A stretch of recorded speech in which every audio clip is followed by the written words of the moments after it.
जब आइन शिकनी हो रही थी तो अदालतों के दरवाजे क्यों खुले? एक सियासी कारकुन के नाते मैं समझता हूँ कि उस दिन अगर अदालत उज़्मा के दरवाजे न खुलते तो शायद पाकिस्तान आज बनाना रिपब्लिक बन गया होता और पूरी दुनिया हमारा तमाशा देख रही होती। यही बीमारी फिर पंजाब में आई, एक महीना डेरा डाला। ये बीमारी कोरोना से ज़्यादा ख़तरनाक थी, अना की बीमारी थी जो सदर मोहतरम को भी लाहक हुई और यहाँ पर जो गवर्नर चीमा साहब हैं उनको लाहक हुई और उन्होंने एक नहीं, दो नहीं, 3 हाई कोर्ट के फैसले नज़रअंदाज किए। और सोने पे सुहागा, स्पीकर जो कस्टोडियन हुआ करता है, परवेज़ इलाही साहब गिला कर रहे हैं, वो गिला आपको अपने आप से करना चाहिए। बतौर कस्टोडियन आप हाउस में बैठकर जो डिप्टी स्पीकर के बाल खींच रहे थे उसके ऊपर जानलेवा हमला किया, जो वहाँ पर मुंतखब मेंबरान पीटीआई के पुलिस को बदतरीन इंतकाम का निशाना बना रहे थे, उनको मार पीट रहे थे और परवेज़ इलाही साहब को पूरी दुनिया ने देखा, मीडिया ने दिखाया कि वो ऐसे ऐसे कर कर उनको शाबाशी दे रहे थे। और मैं आपसे मीडिया से पूछता हूँ, ऐसा कौन सा बाजू है जो रातों रात 24 घंटे में प्लास्टर भी होता है, फिर टूटता है, फिर जुड़ भी जाता है? तो ये सारे मजाक हैं। और सबसे जो संगीन जुर्म का मुर्तकिब हुआ है पीटीआई का ये फैशिस्ट निज़ाम, जो मस्जिद नबी सल्लल्लाहु अलैहि वसल्लम ताक रातों में, लैलतुल कदर की रातों में वहाँ पर गलीज़ ज़ुबान बोली गई, किसी मर्द के ख़िलाफ़ नहीं, ख़ातून के ख़िलाफ़। माँओं बेटियों की इज़्ज़त का कोई ख्याल नहीं किया गया। जहाँ पर अल्लाह कुरान में कहता है कि मेरे नबी की आवाज़ से अपनी आवाज़ों को बुलंद ना करो, ये ना हो कि तुम्हारे सारे अमाल ज़ाया हो जाएं, तुम्हें ख़बर तक ना हो। ये सूरह हुजरात का तर्जुमा आपकी खिदमत में पेश कर रहा हूँ। तो मैं अपने कायद नवाज़ शरीफ का मशकूर हूँ, अपनी जमात का मशकूर हूँ, जिन्होंने इस कारकुन को इस काबिल समझा कि मैं आवाम की, पंजाब के आवाम की खिदमत कर सकूँ। मैं आज बहावलपुर आया हूँ बतौर वज़ीर आला, ये मेरा पहला दौरा है। मैं बतौर अपोजिशन लीडर 4 दौरे साउथ पंजाब के कर चुका हूँ और बड़ी मुझे अजीब सी हैरत हुई यहाँ पर साउथ पंजाब सेक्रेटेरिएट का बोर्ड देखकर। ये चीमा साहब भी खड़े हैं यहाँ पर, अभी थे यहाँ पर। तो अपना जो है ना, वो मैं कह रहा हूँ कि साउथ पंजाब के सूबे का ढकोसला देखकर ये हुकूमत में आए और 4 साल बाद सेक्रेटेरिएट तो नहीं बना, लेकिन साउथ पंजाब की महरूमियाँ बढ़ गई। आप साउथ पंजाब के मेरे लोग हैं, मेरे भाई हैं। क्या ये काजिम पीर दादा साहब, रियाज पीर दादा साहब खड़े हैं, क्या बहावलपुर हासुलपुर रोड के बाद कोई रोड ऐसी बनी इन 4 सालों में? ये खानेवाल लोधरा रोड, कोई ऐसी रोड यहाँ पर दोबारा बनी? क्या वो जो कायद आज़म सोलर पावर प्लांट है उसके बाद किसी ने 1 मेगावाट भी इसमें एडिशन किया? क्या अपना जो है वो बहावलपुर के जो हॉस्पिटल शहबाज शरीफ बना के उसके बाद कोई एक भी सिविल हॉस्पिटल में कोई बेड ऐड किया? यहाँ पे कोरोना आता है तो पेनरोल के लिए लोग अपना जो है वो ढूंढते हैं, मारे मारे फार्मासिस्ट पे पेनाडोल नहीं मिलती कोरोना के दौर में। हेल्थ कार्ड लोग उठा के जाते हैं तो डॉक्टर कहते हैं कि अपनी जेब से दवाइयाँ ख़रीद के आओ। तो ये नया पाकिस्तान का जो ढकोसला था, झूठ था इमरान नियाज़ी का, वो बहुत बुरी तरह बेनकाब हुआ। उससे ज़्यादा बढ़कर नौजवानों के ख्वाब चिकनाचूर हुए। 1 करोड़ नौकरियों का कहकर लाखों लोगों को बेरोज़गार कर दिया गया। तो मैं आपको यहाँ पर कुछ सुहाने ख्वाब सुनाने नहीं आया नए पाकिस्तान की तरह के। हमारे पुराना पाकिस्तान ही अच्छा था, जहाँ पर 5.8% ग्रोथ रेट था, रोज़गार मिल रहा था। और रिकॉर्ड की बात कर रहा हूँ मैं, 3200 अरब के तरक्याती मंसूबे, जिसमें सीपेक को भी शामिल कर लें, ये 12,000 मेगावाट के बिजली घर शामिल कर लें, ये लाहौर से मुल्तान मोटरवे शामिल कर लें, हमने किए और बदतरीन इंतकाम का निशाना बनाया। एक पाई की करप्शन मुस्लिम लीग नून के ऊपर ये साबित नहीं कर सका, और अभी बारी आई है तोशा खाने की तो हिसाब नहीं दे पा रहा। मैं आपसे पूछता हूँ, पाकिस्तानी कौम पूछती है, रियासत मदीना में सैयदना उमर फ़ारूक रज़ी अल्लाह अन्हु से कुर्ते का हिसाब लिया गया, तो ये रियासत मदीना का झूठा दावेदार, जिसको हरम पाक नबी पाक सल्लल्लाहु अलैहि वसल्लम के दरबार के तकद्दुस का एहसास नहीं, वहाँ से लंदन से अपना गुंडे बुलाकर वहाँ पर अपना उसका तकद्दुस तार तार किया गया। मुसलमान के दिल में इश्क़ मुस्तफ़ा बसता है। इन्होंने रमज़ान के महीने में मुसलमानों के दिल को तकलीफ़ दी, उम्मत मुस्लिमा को तकलीफ़ दी। अपनी सियासत इसको बहुत अजीज़ है, आइन इसके लिए छोटा है,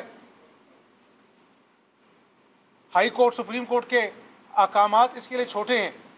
तो मैं यहाँ पर गुजारिश करने आया हूँ अपने मुंतखब अरकान के साथ कि आज मखलूक खुदा रोटी को तरस रही है, घरों में बच्चों के पास दूध नहीं है, बीमार माँ को दवाई के लिए पैसे नहीं हैं।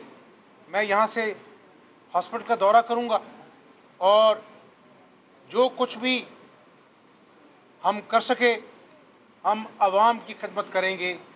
और रमज़ान के महीने में मैं अपनी पंजाब की आवाम को ये बताना चाहता हूँ कि वज़ारत आला के मनसब लोग भूल जाते हैं, नाम भूल जाते हैं, ओहदे याद नहीं रहते, अच्छे काम हमेशा याद रहते हैं।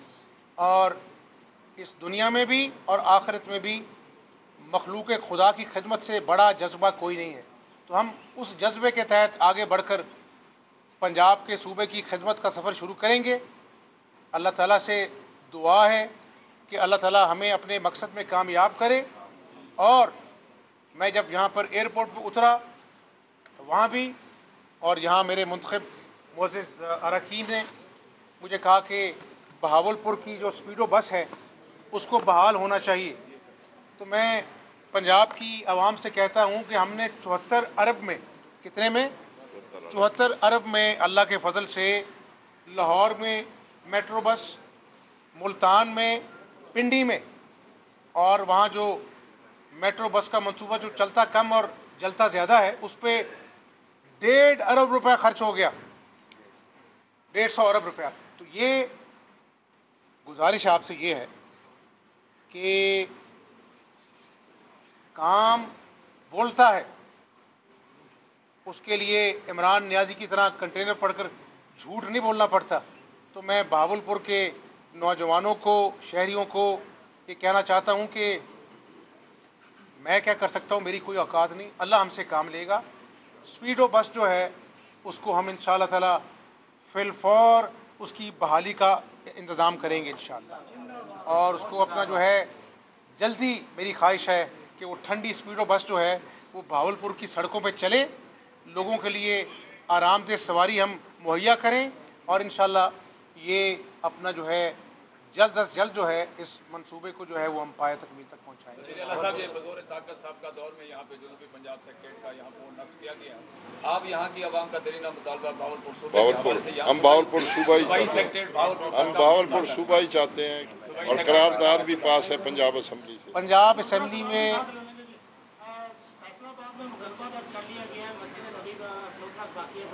तो क्या पंजाब हुकूमत इमरान खान, शेख रशीद समेत दीगर जो PTI के अरकान हैं उनको गिरफ्तार करने जा रही है? और दूसरा मेरा सवाल यह है कि शेख रशीद ने जो है वो बयान दिया है कि जमहूरियत जो है वो सवा नेज़े पर है, तो क्या जमहूरियत को करार ला है इस पर?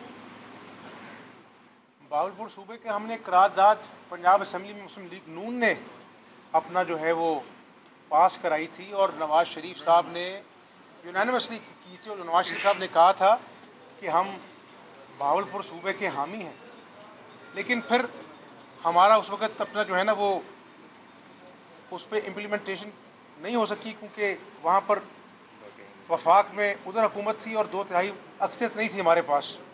आज भी हम उस वक्त पे उस वादे पे कायम हैं और अभी हमारे इत्तेहादियों का अपना हुकूमत है उनसे मुशावरत होगी, लेकिन जब भी हमारे पास अददी अक्सरियत हुई हम फिलफौर ये काम करेंगे। रही बात शेख रशीद साहब की, तो उनकी बातें इस काबिल नहीं इनको जवाब दूं, लेकिन आप ये देखें वो जो वहाँ पर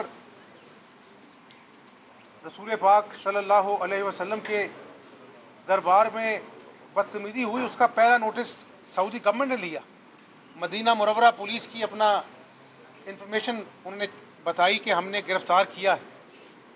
तो अगर हम अपने आप को कहते हैं ना कि इश्क मुस्तफ़ा के बग़ैर हमारा ईमान मुकम्मल नहीं है, तो मैंने आपके सवाल से पहले अपने साथी को कहा था, मैंने कहा ये रुसवाई पाकिस्तानी कौम की दुनिया में हुई है, और दुनिया को छोड़ दें एक तरफ, क़यामत वाले दिन अल्लाह पूछेगा कि जो सूरह हुजरात में मैंने तुम्हें हुक्म दिया था उस हुक्म की तमस्खर उड़ाया गया, वहाँ पे भी सियासत और इंतकाम ने अपना जो है वो थमा नहीं इमरान न्याजी का, तो तुमने मेरे नबी की शान में गुस्ताखी हुई, तुम लोगों ने क्या किरदार अदा किया।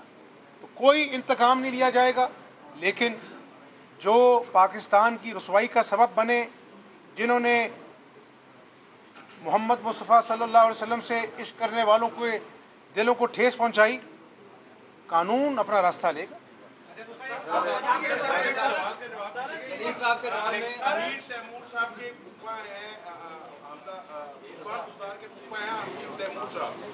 उनके थ्रू पूरी जनूबी पंजाब की पोस्टिंग ट्रांसफर डीसीओ से कमिश्नर से पैसे लिए जाते रहे और करोड़ों अरबों रुपये लिए जाते रहे। जब अज़्म एतमाद से चंद दिन पहले अमीर तैमूर बुज़दार के घर से वो पैसे ट्रांसफ़र भी किए गए यहाँ से, और स्पेशल तैयारी के जरिए ट्रांसफ़र किए गए। अब भी जिस घर में वो रह रहे हैं उनको एक सीट क्रिएट की गई उनकी रिटायरमेंट के बाद, जहाँ से वो लाखों रुपया ले रहे हैं, और जिस घर में रह रहे हैं एसपी की रिहाइश गया है, वहाँ पे करोड़ों रुपया लगाया गया उसकी तज़ीन। आप उनका मुहासबा करने जा रहे हैं। आपने सवाल नहीं, आपने तो पूरी तकरीर कर दी है। आपकी तकरीर पंजाब की जो करप्शन के दास्तानें आ रही हैं उस हवाले से क्या कानून आपकी तकरीर का ये जवाब है, आपके सवाल का ये जवाब है। ये मैंने अज़राए मजाक कहा है। तो मैंने आज लॉ एंड ऑर्डर की मीटिंग ली है और मैंने आईजी साहब को और चीफ सेक्रेटरी साहब को कहा है, मैंने कहा चपड़ासियों की तरह इस सूबे के आईजीज़ बदलते रहे, चीफ सेक्रेटरीज बदलते रहे, रिश्वत का बाज़ार गर्म था, ऐवान वज़ीर आला में रेट तय होते थे अफसरान की और ट्रांसफ़र पोस्टिंग होती थी, दर्जनों आप भी देखते थे, मैं भी देखता था। मैंने कहा कि मैं आपको सिर्फ एक बात कहता हूँ, एक कंडीशन है, दयानतदार और काबिल अफसरान जो आवाम की दुखों का मुदावा करें, मुझे वो पुलिस अफसर आप लगा के दें। अगर कोई सिफारिश आएगी तो मैं आपके साथ खड़ा हूँगा, मैं सिफारिश के साथ खड़ा नहीं हूँ। आखिरी सवाल, भावलपुर का जो जनूबी पंजाब का दूसरा बड़ा हॉस्पिटल है और इस वक्त वो तबाही पे है। सबसे बड़ी बात यह है कि आए दिन वहाँ पे वर्कर्स का एहतजाज होता है, वहाँ पे जो सफाई की सर्विस है वो प्राइवेट कर दी गई है और मजदूरों स्वीपर्स को तनख्वाहें नहीं दी जाती। कोई बीमार के लिए एक गोली एक दवा नहीं है, उस पे आप जो है जाके वहाँ नोटिस दें। और इस पे जो है चिल्ड्रन अस्पताल का मनसूबा बड़ी यूनिट का मनसूबा शिफ्ट हो गया था। मैं आपके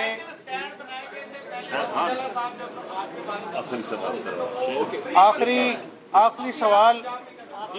सवाल का आखिरी जवाब ये है कि मैं यहाँ से अस्पताल विज़िट करने जा रहा हूँ और शहबाज शरीफ के दौर में ना सिर्फ आम मरीज़ों को दवाइयाँ जो मुफ्त मिलती थी, कैंसर के मरीज़ों को मुफ्त दवाइयाँ मिलती थी, आगे अपना डेंगू आ रहा है, इस मंसूबे को अपना जो है वो हम उसी रेट पे वो टेस्ट करेंगे जो डेंगू का टेस्ट होता था। और मैंने कहा कि हंगामी बुनियादों पर हम डेंगू के लिए जो शहबाज शरीफ दौर में SOP से उनको हम लागू करने जा रहे हैं। और मेरी जो तरजीह होगी, मेरे साथियों की तरजीह ये होगी कि हम हेल्थ सेक्टर जो आपने बात की है, डायलिसिस के लिए मैंने कह दिया है कि यहाँ पर